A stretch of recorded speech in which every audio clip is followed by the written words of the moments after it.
Hello friends, good afternoon, good morning, good night. जब भी आप लोग ये मेरा वीडियो देख रहे हैं, आज का हमारा टॉपिक है नेफ्रॉन। आज हम लोग नेफ्रॉन के बारे में पढ़ेंगे। मेरा नाम है उनीस दुबे। आज हम लोग पढ़ने जा रहे हैं किडनी की सबसे छोटी यूनिट नेफ्रॉन के बारे में। तो चलो स्टार्ट करते हैं। नेफ्रॉन्स किडनी के छोटे छोटे यूनिट हैं। नेफ्रॉन आम आँख से नज़र नहीं आते।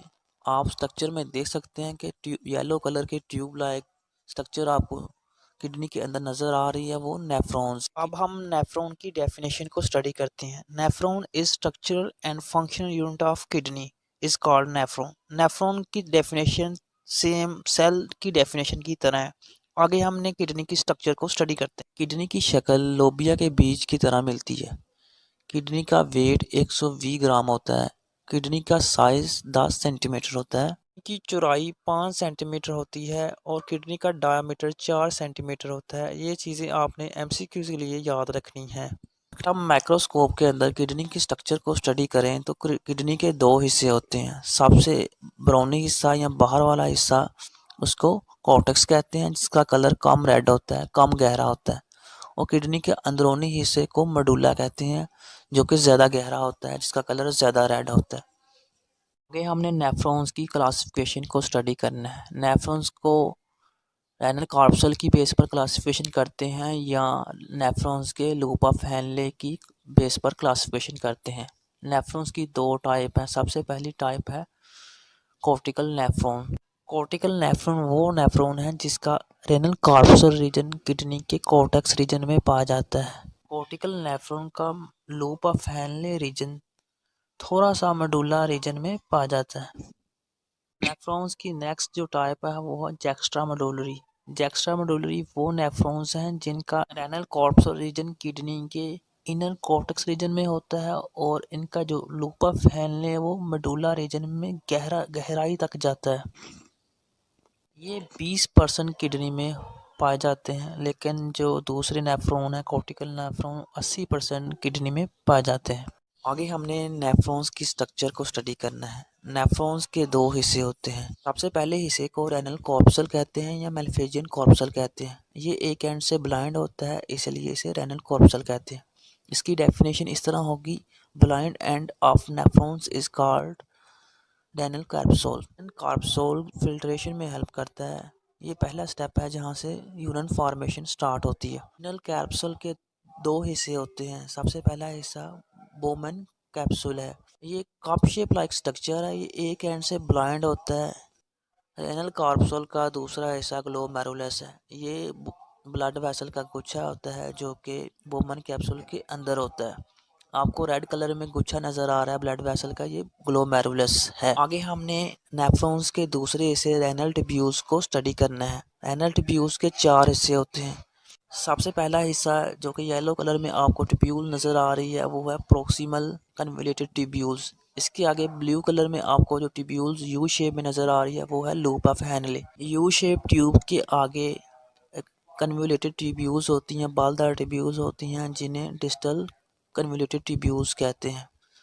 डिस्टल कन्वोल्यूटेड ट्यूब के आगे ग्रीन कलर में मेन डक्ट है, मेन नाली है, जहाँ से सारे नेफ्रॉन्स की सिक्रेशन इसमें जानी है। इसे कलेक्टिंग डक्ट कहते हैं। रेनल ट्यूब्यूल्स का सबसे पहला हिस्सा प्रोक्सिमल कन्वोल्यूटेड ट्यूब्यूल्स है, यानी बोमन कैप्सूल के आगे बालदार ट्यूब्यूल्स को प्रोक्सिमल कन्वोल्यूटेड ट्यूब्यूल्स कहते हैं। प्रोक्सिमल का मतलब है बोमन कैप्सूल के आगे वाली ट्यूब्स और कन्वोल्यूटेड का मतलब है बालदार फोल्डेड और ट्यूब का मतलब नाली। ठीक है।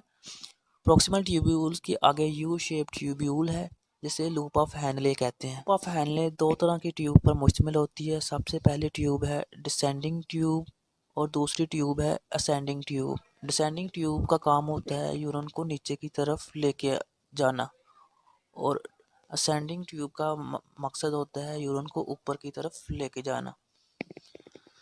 यू शेप के आगे distal convoluted tubules. U shape loop of Henle tubes के आगे डिस्टल कन्वोल्यूटेड ट्यूब्यूल्स है। डिस्टल का मतलब है दूर और कन्वोल्यूटेड का मतलब है बालदार और ट्यूब का मतलब है नाली, यानी बोमन कैप्सूल से दूर वाली बालदार नाली को डिस्टल कन्वोल्यूटेड ट्यूब्यूल्स कहते हैं। यहाँ से सारा यूरिन कलेक्टिंग डक्ट में जाता है। कलेक्टिंग डक्ट वो नाली है जहाँ से सारा यूरिन, किडनी का सारा यूरिन इस नाली में आता है। कलेक्टिंग मतलब इकट्ठा, ऐसी नाली है सारा यूरिन को इकट्ठा करती है। आगे हमने इसका फंक्शन डिटेल से पढ़ना है। हमने नेफ्रॉन्स के फंक्शन को स्टडी करना है। एक बात आपने याद रखना है कि नेफ्रॉन्स के इर्द गिर्द ब्लड वेसल होती हैं। दो ब्लड वेसल नेफ्रॉन्स को ब्लड सप्लाई करती हैं। पहली रेनल आर्टरीज है जो कि किडनी को ऑक्सीजनेटेड ब्लड सप्लाई करती है। दूसरी रेनल वेन है जो कि किडनी से डीऑक्सीजनेटेड ब्लड को रिसीव करती है और इसे लंग तक ले जाती है। रेनल आर्टरी से आगे मज़ीद छोटी छोटी नालियाँ निकलती हैं जिन्हें एफरेंट आर्टरीज कहते हैं। ये एफरेंट आर्टरीज ग्लोमेरुलस को ब्लड सप्लाई करती हैं। ग्लोमेरुलस के अंदर ये छोटी छोटी नालियों में डिवाइड होती हैं। एक एफरेंट आर्टरीज से 4 कैपिलरीज निकलती हैं और एक कैपिलरी से आगे मज़ीद छोटी छोटी कैपिलरीज निकलती हैं। इसकी वजह से इन कैपिलरीज का डायमीटर बहुत ही कम हो जाता है और जिसकी वजह से इनमें फिल्ट्रेशन होना बहुत ही आसान होती है। ये कैपिलरी सिर्फ एक सेल से मिलकर बनती है जिन्हें एंडोथेलियल सेल कहते हैं। ग्लोमेरुलस कैपिलरी आगे एफरेंट आर्टरीज से जुड़ जाती हैं जो कि ब्लड पूरी रेनल ट्यूब्यूल्स को सप्लाई कर देते हैं। एफरेंट आर्टरीज से आगे रेनल वेन जुड़ जाती है जो कि ब्लड को लंग तक ले जाती है। नेफ्रॉन्स का मेन जो काम है, मेन फंक्शन है, वो है यूरिन फॉर्मेशन। नेफ्रॉन 4 स्टेप की मदद से यूरिन फॉर्मेशन होती है। सबसे पहला स्टेप है फिल्ट्रेशन, दूसरा स्टेप है रीअब्जॉर्प्शन, तीसरा स्टेप है सिक्रेशन और चौथा स्टेप है एक्सक्रीशन। 4 प्रोसेस या स्टेप की मदद से यूरिन बनता है। सबसे पहला स्टेप फिल्ट्रेशन को हम स्टडी करते हैं। फिल्ट्रेशन वो अमल है जिसमें हाई ब्लड प्रेशर की वजह से छोटे छोटे मॉलिक्यूल को सेमी परमिएबल मेम्ब्रेन से गुजारा जाता है। हाई ब्लड प्रेशर का मतलब है ज़्यादा ज़ोर से, ज़्यादा प्रेशर से जब ब्लड आता है उसे हाई ब्लड प्रेशर कहते हैं। तो नेफ्रॉन्स के ग्लोमेरुलस पार्ट में हाई स्पीड के साथ ब्लड आता है तो वहाँ से छोटे छोटे मॉलिक्यूल फिल्टर होकर बोमन कैप्सूल में चले जाते हैं। जो फिल्ट्रेशन बोमन कैप्सूल में होती है उस फिल्ट्रेशन को ग्लोमेरुलस फिल्ट्रेशन कहते हैं।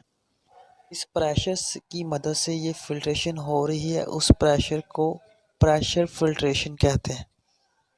तथा 80 से 90% मॉलिक्यूल यहाँ फिल्ट्रेशन हो जाते हैं। इस फिल्ट्रेशन में हार्मफुल मॉलिक्यूल भी होते हैं और यूज़फुल मॉलिक्यूल भी होते हैं।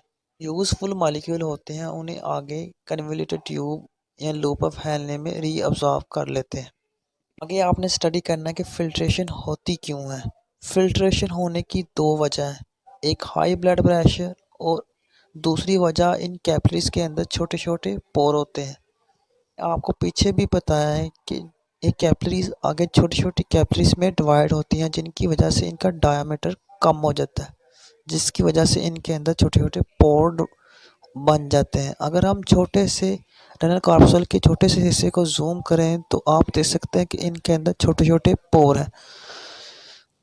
जो कैपिलरीज के अंदर पोर होते हैं फिल्ट्रेशन पोर उन्हें कहते हैं या फेनेस्ट्रा कहते हैं, लेकिन जो बोमन कैप्सूल के अंदर पोर होते हैं उन्हें स्लिट पोर कहते हैं। इन पोर की मदद से फिल्ट्रेशन हो जाती है। फिल्ट्रेशन में almost glucose, water, urine, uric acid, नमक वगैरह की फिल्ट्रेशन हो जाती है। कि हमने स्टडी करना है रीअब्जॉर्प्शन। यहाँ जो बोमन कैप्सूल में फिल्ट्रेशन होती है वो आगे प्रॉक्सिमल कन्वोल्यूटेड ट्यूब्यूल में चली जाती है।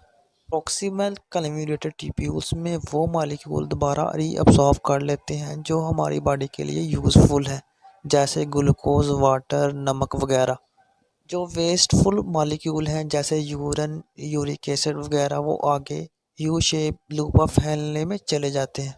ये रीअब्जॉर्प्शन का जो मैकेनिज़्म है ये काउंटर करंट और हार्मोन्स के ज़रिए होता है। तो रीअब्जॉर्प्शन का अमल है ये ब्लड वेसल के ज़रिए होता है। ये जो ब्लड वेसल नेफ्रॉन्स के इर्द गिर्द होती हैं ये रीअब्जॉर्प्शन में हेल्प करती हैं।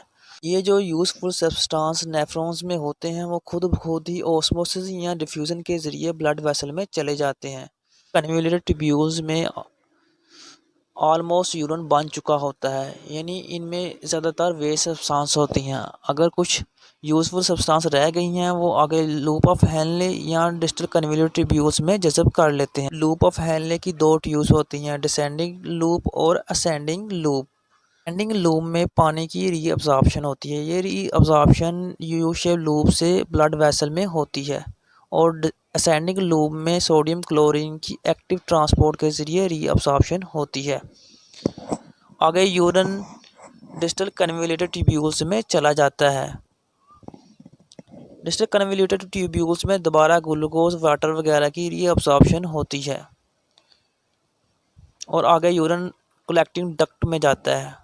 ये यहाँ फिर वाटर की रीअब्जॉर्प्शन होती है एक हार्मोन जिसे ADH हार्मोन कहते हैं। हमने सिक्रीशन को स्टडी करना है। सिक्रीशन वो अमल है जिसमें ब्लड वेसल से सब्सटेंस रेनल ट्यूब्यूल्स में खारिज होती हैं। इस अमल को सिक्रीशन कहते हैं।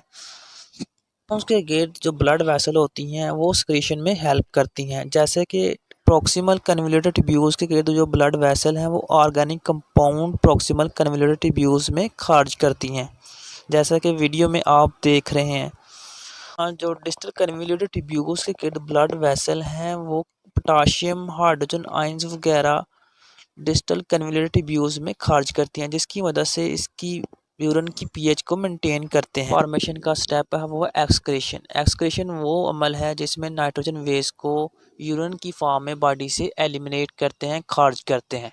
इस मैकेनिज्म को एलिमिनेशन या एक्सक्रेशन कहते हैं।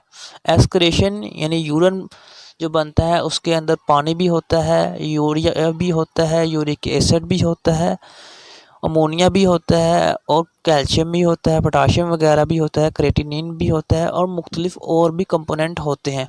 ये आगे कलेक्टिंग डक्ट से आगे किडनी के अंदर पेल्विक ट्यूब्यूल्स होती हैं वहाँ जाते हैं और किडनी से आगे यूरेटर एक नाली है वहाँ से ये यूरिनरी ब्लैडर तक जाते हैं और वहाँ यूरिन ठहरता है कुछ टाइम के लिए। ब्लैडर से आगे यूरिथ्रा में जाते हैं।